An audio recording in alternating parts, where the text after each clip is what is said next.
focus will be on women in surfing. Hi, my name is Karin Amimoto Ingersoll.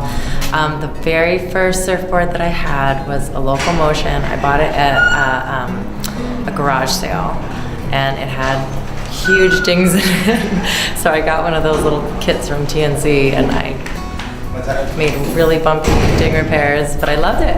It was a 6.0. 3 fins? 1 fin? 3 fins, yeah. Aloha. Thanks. Fine, thank you. Good. Thank you for coming. I can't believe it. I'm looking at my Freddy's. Nice to meet you. My name is Mindy Pennybacker, and the first surfboard I ever owned that was mine was a purple Ryan Dotson 7.2 single fin. Where did you surf at the time? I surfed at Tongs. Like you didn't know. And do you still have the board? No, it got stolen from my friend's backyard. Aloha Surfing Heritage. Hi everyone. Welcome to the Holland Museum of Art's Touristic Theater. My name is Sarah and I'm the program coordinator here. Thank you all so much for joining us for our 10th annual Honolulu Surf Film Festival. I also like to give a shout out to our sponsors, Nordstrom, the Surf Jack Hotel and Swim Club, Honolulu Magazine, Kona Brewing Company, Subaru Hawaii, and the Surf News Network. They've been very generous with us, and without their support, this festival would not have been possible, so thank you very much. Just a little bit about tonight's screening, Surf Like a Girl. They are a series of shorts and one feature about the trials and tribulations of surfing while female and the special connection that women have with the sea. I'd also like to give a shout out to Tay Steele, who's in the audience. He's the director of the third film in our lineup, Lumiere. You see that plays third. And also to talk a bit about their film before we start, please join me in welcoming Crystal Thornburg Homcy and Simon Baines of Sliding Into the Light, which screens last tonight. Aloha, good evening everyone. Welcome to the Surf Festival. Super excited to be here yet another year. Thank you for welcoming us back. This is Simon. Come on. The guy behind the column. Yeah, he's the co-creator, editor, and music composer, among many other things, of our short film Sliding Into the Light that's screening at the very end. So hang in there, and thank you for your support, and thank you for coming to be part of the festival. You want to say something? Sure. Thanks so much for coming. Our little film sort of came together. Not by accident, but we sort of didn't plan exactly for it to happen, and we just started working together and talking, and it sort of came together, and it was a really nice time to get to talk about things that were important to us about surfing, and also things that were important to us about life. And we have kids that are about the same age, so it felt right to sort of talk about surfing, but also talk about like being a parent and stuff. So yeah, that's sort of what the movie's about, just like surfing, but also not surfing. Yeah, we don't want to give it away, but super honored to be here and to be part of the women's aspect. In the past, I've been involved in presenting other films, but I think it's really special that they're actually having a women's aspect of the festival. And that means that women in surfing are becoming not popular, but I think it's really inspiring women and girls to get out and show that they can do anything in and out of the water. So thank you again. Enjoy.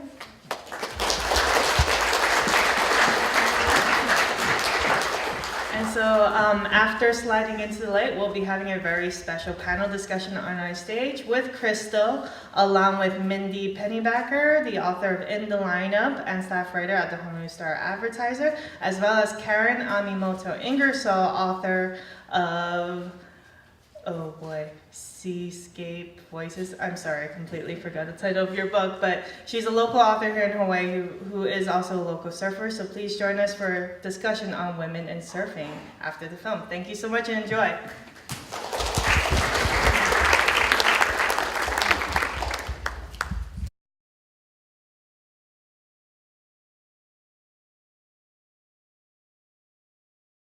I'd like to now introduce all our guests, our panelists.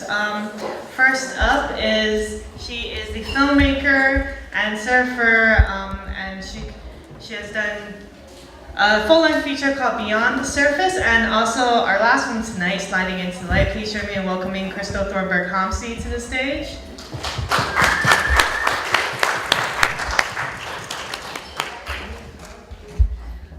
Our second panelist for the evening is a local journalist and features writer at the Honolulu Star Advertiser. You can catch her column in the lineup every Sunday. Please join me in welcoming Mindy Pennybacker.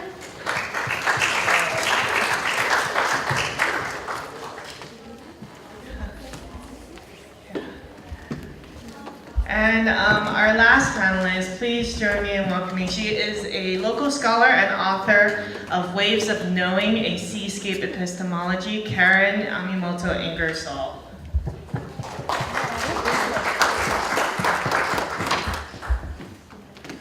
So this is one of the programs that we're most proudest of for our Surf Film Festival, because it does focus on the female aspect in surfing. So I want to thank you all for coming and watching it. I'm so glad we have 3 different voices from different sectors to talk about this topic. My first question is, could you guys share with me your earliest memories of surfing? Let's start with Karin. Really? My earliest memories of surfing, I'm gonna say it actually was my auntie lived right on the beach at Pico, and my great aunt, and we would go there all the time as kids and just run around and catch crabs and things like that. And we just took anything we could find really and just ride waves in, and that was really my first experience with riding waves. Yeah, I mean, we would take boards, we would take inner tubes, we would take palm fronds, frankly. So yeah. Excuse me, it's late for me. Yeah. Mindy, please. I really wanted to learn how to surf, but my grandfather made sure I could swim a mile in the ocean first, and he would just like stand there watching on the seawall until he deemed it was a mile. Then I learned to body surf with some Kailua girlfriends at Makapu, and finally, when I was about 12, my Uncle Shippy Kealoha took pity on me and taught me to surf at Queens on a longboard with his daughter Nalani. That's awesome. And Crystal?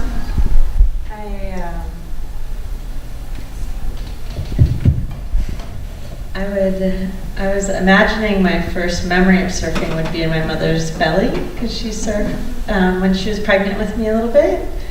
But I believed it was mainly in Waikiki and in Waimanalo. Growing up on the southeast side of the island, it was pretty convenient to kind of hit the shorelines in that area, whether on a longboard or like basically anything that floats, or just using your own body to kind of propel yourself and jump into a wave. And those are definitely some of my earliest memories with my parents and neighborhood friends. Well, now as adult women, what about surfing empowers you? We can start. Karin, perhaps?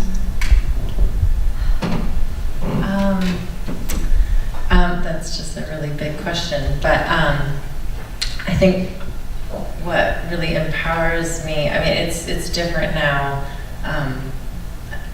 than it was when I was, kind of a surf crom, just going out all the time whenever I could.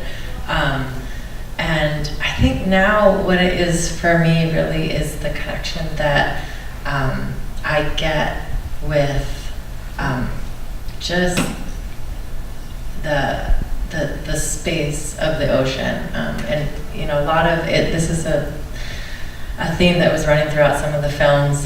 Just that connection. I remember, and I'm sorry if this is a long answer, but I remember when I was in the heat of it, and I was living in San Francisco, and I would just live to surf.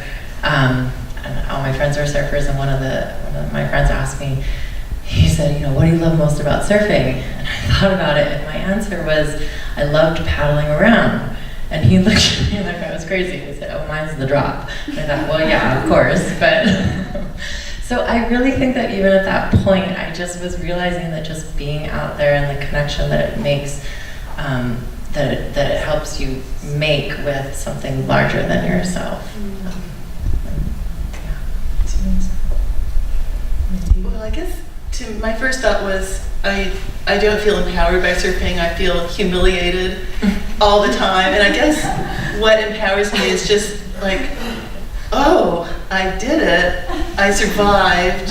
There you go. Occasionally there's a really great ride, but mostly it's just taking that time to be for myself. I was really moved by, was it Sophie, the Breton woman who had children, you know, explaining to her son that I just need to do this, then I'll be a better mommy, I promise. I think it's just, what empowers me is saying, you know, I need to do this, and my family, people respect it. It's my time out there in the ocean. That's great. Yeah, that really resonates with me, being a new mom of a 3-year-old. And actually Simon in the crowd, he created the film with me, and he has a daughter that's similar age, and I started a private Facebook page for moms for surfing. And basically we do meet at the beach and we do trade-offs. And I felt like, for me, because my husband's always working, he wasn't really around to help, you know, watch Naya, our daughter, and I was just so frothing to get in the water after having a daughter, because I wasn't used to just not being able to go surf, you know? And so I created this page to kind of selfishly, I think, just to like make sure I got waves, but then all of a sudden I was meeting new moms, and I basically was so humbled by the fact that these moms are giving up so much of their own time in their lives to kind of raise the children, but to be able to find the time, like you were saying, and to encourage their own kids to be like, no, this is what my mom does to empower herself, and self-love and self-care. And it's nice to kind of come across like-minded women as well, and even older generations that might be having grandkids now that still perpetuate that feeling of, no, this is really important to me right now, and to teach that to the next generation. Like, the ocean is a priority,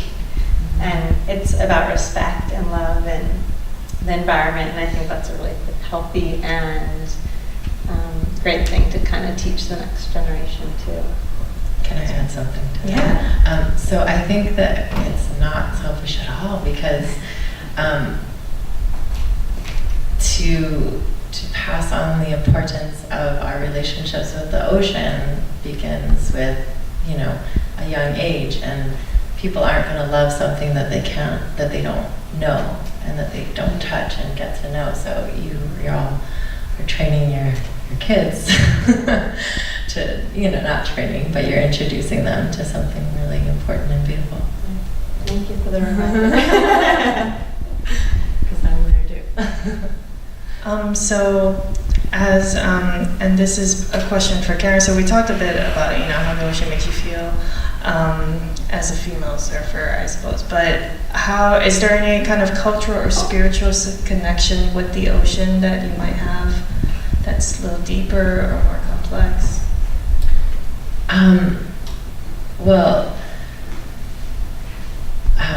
And just looking at the broader connection between Kanaka, the Native Hawaiians, and the ocean, of course, you need to start with the genealogical connection. In He Kumulipo, in the Hawaiian creation chant, you know, life begins in the ocean and then it works up to the first human being. So a lot of Hawaiians are in tune with this ontological connection. So just entering into the time and space of the ocean in itself has a very ancestral, deep spiritual connection in itself. And then also just specific surf spots have, a lot of mo'olelo. There's a lot of history, cultural stories connected to these places. So just entering again into that realm, there's an instant connection, an instant sense of empowerment in a way. And it's a remembering of those memories that have been established and made in those places that relate back to genealogy. So in that sense, it is very much so. And just the word he'inalu, I always think of this when I'm out there. He means to slide, right? Octopus are to slide, and then nalu is a wave. But nalu is also to ponder or to think about. So he'inalu is sliding into a state of pondering. And I always think about that because even though your mind may be quiet, it's a sense of meditation in a way. So I forget what the question was. No, that was beautiful. That was a beautiful answer. And to follow up to that, so is there a certain spot, a certain favorite spot, or a spot where you feel most strongly at? Yeah, I think it would be Black Point, and I think Mindy asked me this question before. La'eokupikipikio, right off of Diamond Head. You guys know where Black Point is, but I grew up surfing there, and my Hana's not from there, but that's just a spot that is just, it's just a really close connection to me, and I will always have that connection. Wonderful. And to bring on the question to Mindy, you and your husband have vacationed in Brittany, France for the past few years. How does your experience compare with the women we heard in Lata Mame, which takes place in Finisterre, and how is the state of surfing, from your personal experience, different here than it is over there? Well, as anyone in Hawaii can tell, the waves are really quite inferior in Brittany for the most part. But these are a people of the sea. They're mariners. And like Florence Artaud, a Breton woman from near the place where we go, was the first woman. What did she do, Dawn? She was like on the giant catamarans going around the world race. Yeah, the trimaran Oyster Atlantic, crossing the Atlantic single-handed. Yeah, fastest person in the world. But in Brittany, people take this for granted. I mean, like the surf school, what was it called? Anyway, the famous surf school started there where they just take you and abandon you in the sea and you have to live there. It's kind of like Outward Bound in the ocean. Yeah. Oh no, it's a sailing school, I'm sorry, this little boat. But as a Hawaiian person, or from Hawaii, we actually bought a house on this island when we lived in New York, and it was just this ruin. We had been introduced to the island by a teacher of mine, and the water was freezing cold. We walked down to this beach, and I looked and I said, "My God, the waves! It looks like pipeline." It was a beach break, but it was also a point break. It was like a combination in the winter of like Honolulu Bay and pipeline, and no one was surfing. This was in 1981, and then eventually we came back. We discovered that you could go in the water, and we started surfing. I rented a board from a gas station. Like this one girl had this board. She was kind of crazy again. No one was surfing. Then we came back year after year, and I saw like this one blonde girl and these three dark men, all on longboards. They're the first people on boards I'd seen besides myself. And I thought of them as the kings of Donan, even though she was a girl, because they were obviously from the island, they were native to the island, and they totally knew the break. And then it became my goal to get to know them. And anyway, I did, and Dawn wrote this book called The French House, which has it describes our whole time on that island. And one really nice thing he says is that they made us feel, we were 20 years older than them, but their great gift to us was to make us feel as if we were the same age. And they're still the tightest of friends with us, but coming from Hawaii also and going to that island, I realized that island people are similar all over the world, and that, I don't know, I'm losing my train of thought, but it also taught me to be super tough because the water's so cold. It's like when it's 61 degrees there, you think it's warm. And they're all in their little summer suits. You know, I'm in this thick thing like those girls in Japan, like I can hardly move my arms and legs. But yeah, it's the women in that film were very much the kind of frank, very spiritual women that you find in Brittany. Very unpretentious, very thoughtful, and I really think what Karin said about na-looping meditation is what can keep bringing us out to surf no matter how old we get. That's wonderful. So Crystal, as our filmmaker on this panel, and honestly, one of the few who are female surfers and filmmakers, how do you, this year as we were putting together this program together, content was what we were hunting for. Do you feel that compared to older films that really have just women in front of the lens, that kind of really objectify them in a lot of the surf classics, do you feel the change happening more now to have more women behind the lens like you are? Do you feel like there are more young surfers who are willing to become surf filmmakers? Yeah, that's a great question. Thank you. Yes, let's see, I've been a professional surfer for almost 20 years now, surfing for a company called Patagonia, and I remember growing up in Hawaii here and seeing a lot of surf films, like many of us growing up, but they were basically men, just only men, and then you would see occasionally like a pan down the beach and it's just a lady's butt or boobs or something, just a woman's figure, and you're like, wait, what about, there's so many girls that, not so many, but even back when I started surfing when I was, you know, could barely walk, there was definitely women surfing in the 70s and the 80s, and I feel like it was pretty disappointing throughout the 90s growing up watching surf films with no women surfing. And then finally in the 2000s,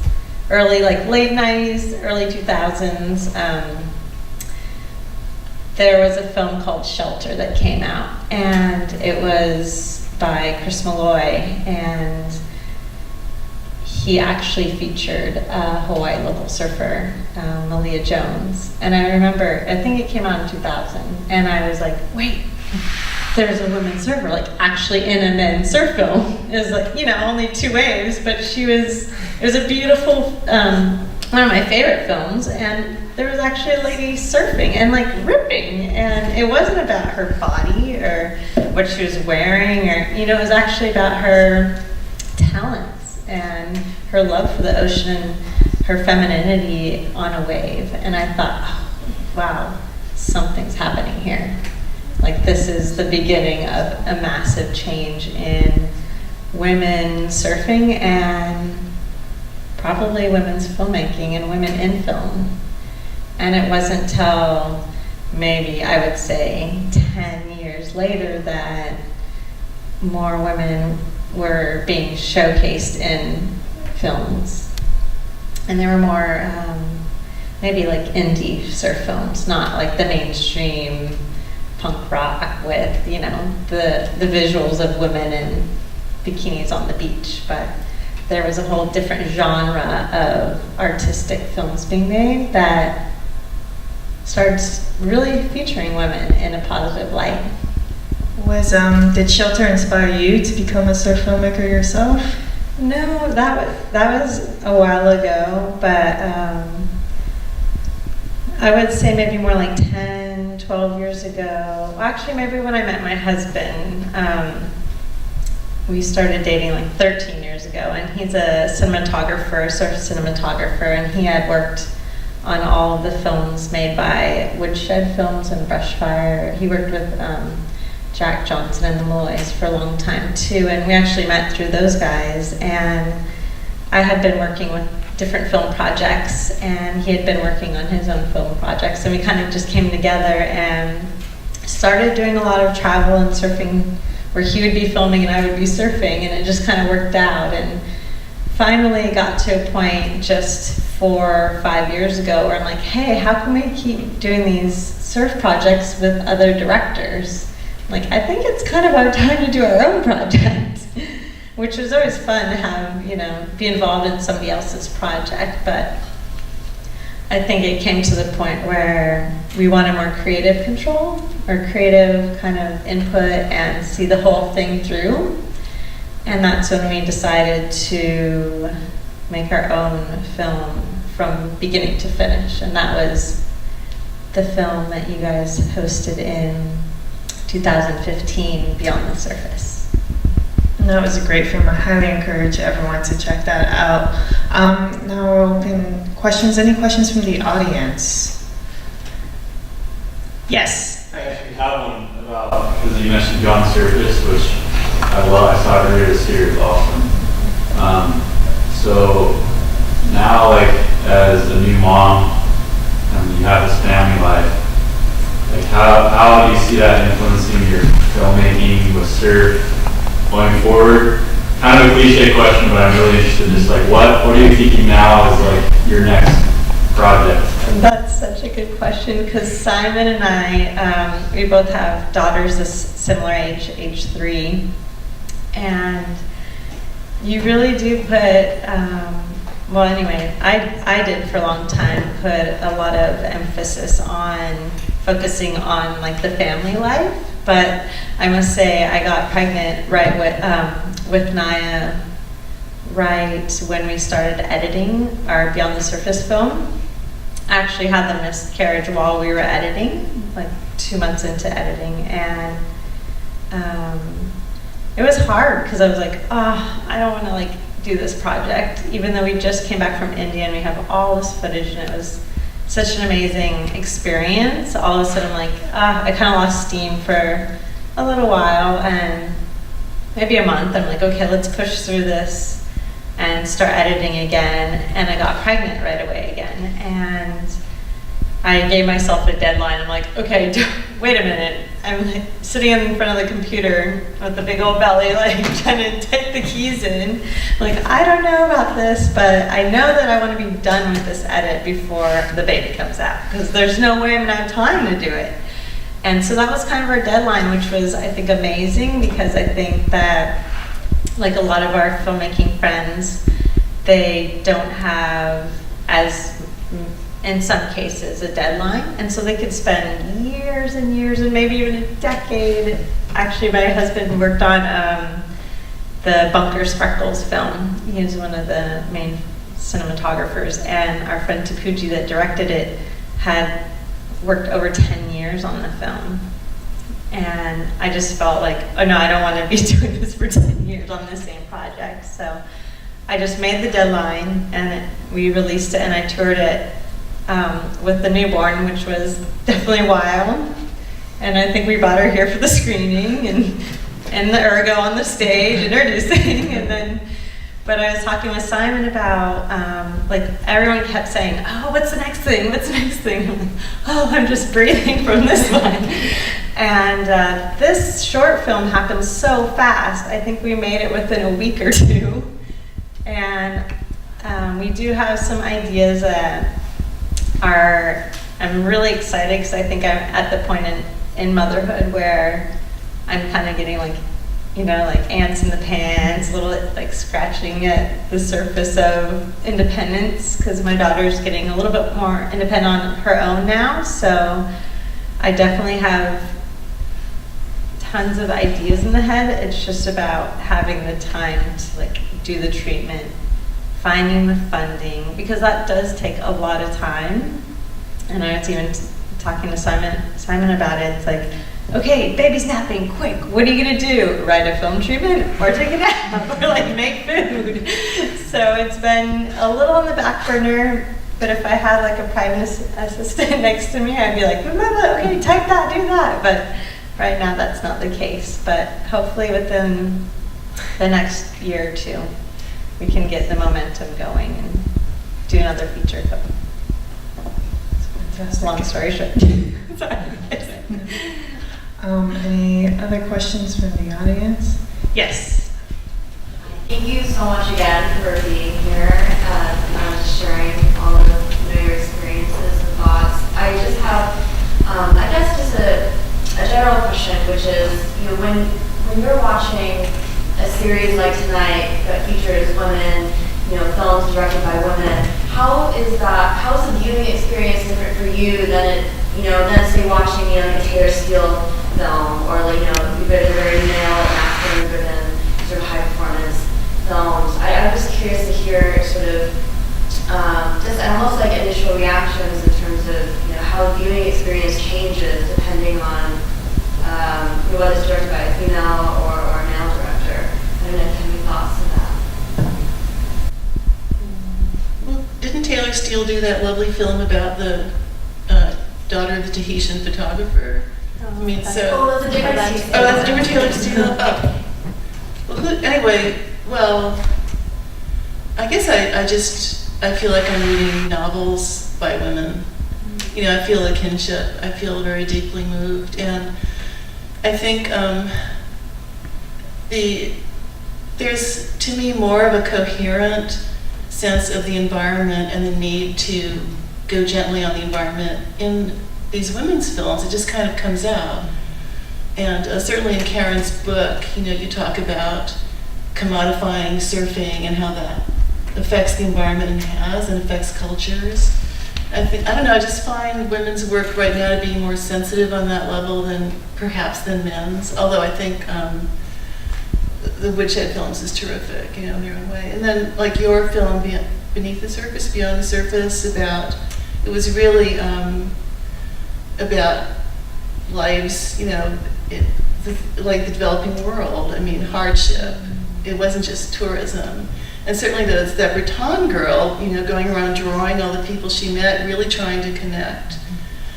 And certainly this Japanese-German film about Fukushima, my God, So it's like it's not just about, as the French girl said, it's not just about cutting a bonne figure on the wave, but it's about really experiencing this world and the people in it, having a strong community.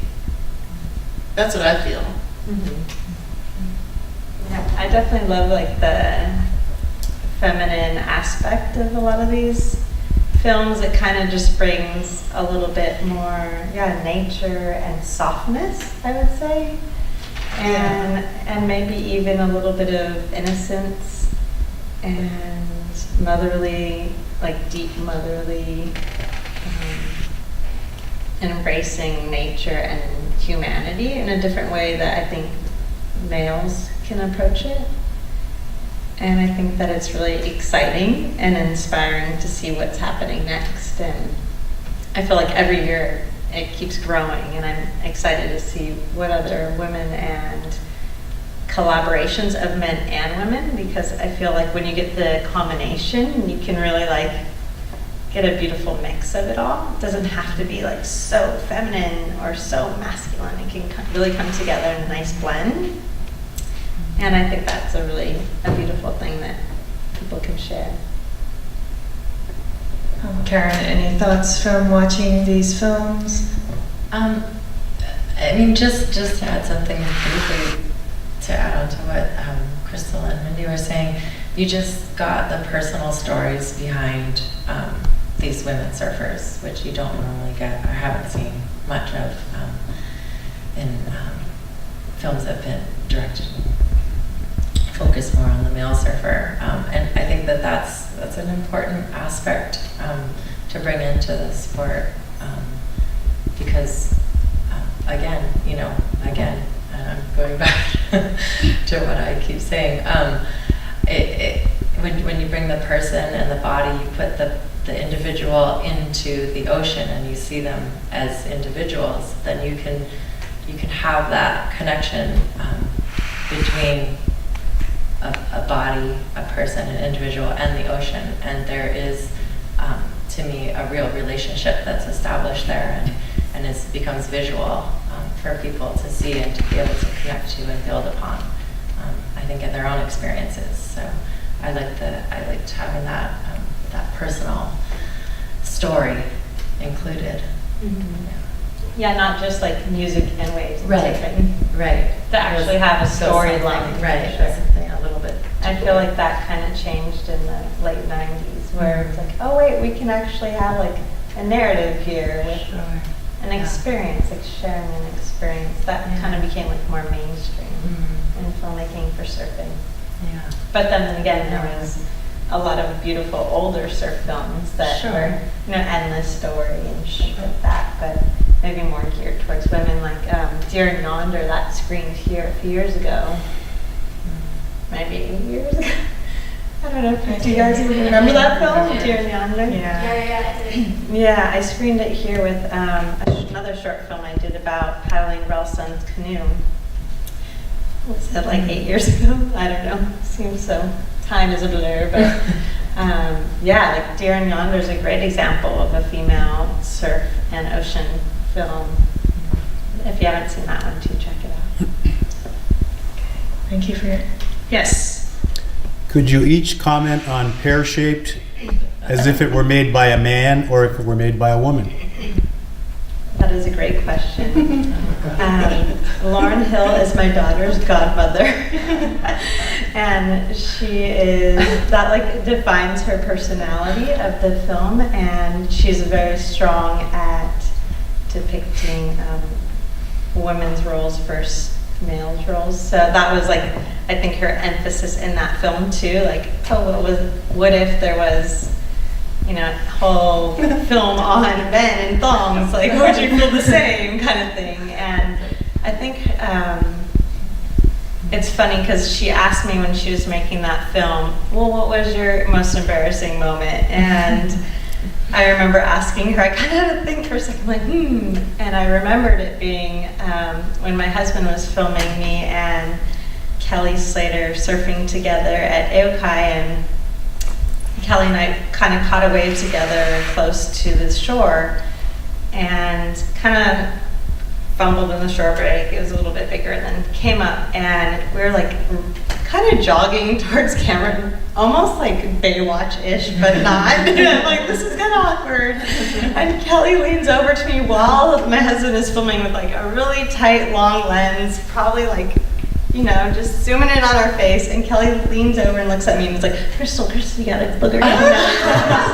And I was like, oh my God, I can't believe that, one, Kelly Slater is like telling me that I have a booger coming down my face, and then two, my husband's like capturing the whole thing on film. Like, this is not, I'm like, yeah, that just didn't happen. And I feel like, I don't think, if that was happening to the guys, I don't think they would care. But for some reason, I was so like, embarrassed when, I don't know. I'm not a guy, so I don't know. I don't know if guys would be embarrassed by that, but I was pretty embarrassed. But it's true, like the different scenarios of sexism and surfing and different scenarios are definitely different to males, I think. Anyway, long story short.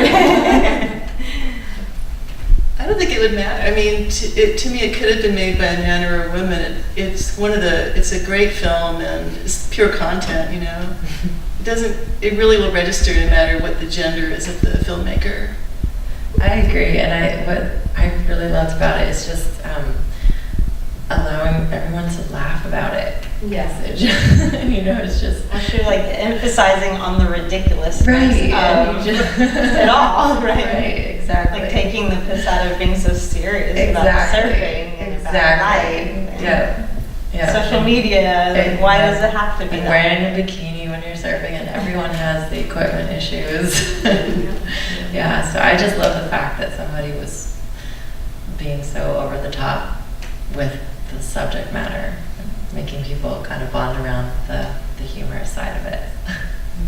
Well, to wrap up with the last question, this is referencing back to pear-shaped. What are your tricks for getting out of a wetsuit?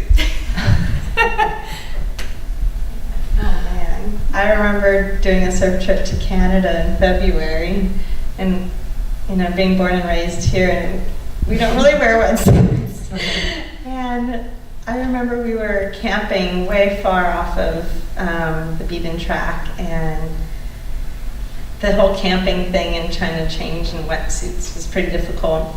Finally, we just threw in the towel and decided to rent like a little cabin outside of the surf break, and I would literally just not even bother taking it off of the beach. I would we drove maybe over an hour in our wetsuits. So I get out of the surf, put my down jacket on, like down pants and socks, and like a towel and like a beanie over my wetsuit, and then drive for like over an hour to our little cabin, and then in the privacy of the bathroom with like I don't even think there's hot water, but at least it was like felt warmer than in the snow. And it's like, okay, I could struggle for like a good half hour trying to figure this thing out. And sometimes I'd have to like call my friend Belinda, like, Belinda, can you come in and help me? This is kind of difficult. But yeah, the wetsuit thing. Okay, so privacy. Privacy is the goal. Privacy and friendship. And friendship. And warmth. Well, in San Francisco, because I was there for a while, I don't know. I just, your fingers are just frozen, so you just pull it off somehow. And then I remember if you could get your one shoulder out, then you can kind of peel the rest off. I did have, it took a little skill. It's been a while. I don't know how high-tech full suits are these days. I haven't worn one for a while. But I remember mine, it didn't, you had the little thing that came over, and then there's no zipper. You just had to winch your way out. And I could not wear booties or a hood. I just couldn't do it, no matter how cold it was. So. I agree. I have nothing to add. Lucky we live Hawaii. Yeah, there we go. So one shoulder out, privacy and friendship to get out of a wetsuit. All right, well, on behalf of the museum and the Doors to Curator, thank you guys so much for coming and joining our panel. Let's give a round of applause. Thank you. And thank you to everyone for staying for the film and for listening to our panel. Thank you so much. The other filmmakers in the audience. And for the other filmmakers in the audience, Simon Baines and Tay Steele, thank you so much. Thank you, everyone. Have a good night.